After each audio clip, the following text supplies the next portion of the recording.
Hello guys, and welcome to this video where I'm going to be showing you how to use a Dutch voice on 11 labs.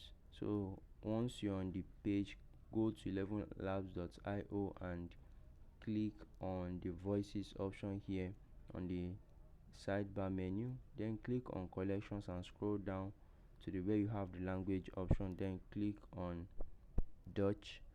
Once you click on Dutch, a page similar to this should appear. There are only 4 voices here, so you can select any of the voice that resonates with you or your project. You can sample them.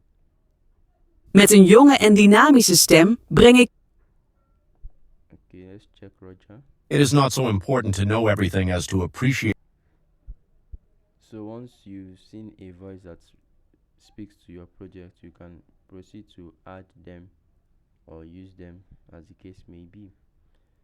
So this is how you can use a Dutch voice for your project on 11 Labs. Thank you very much and do have a great day.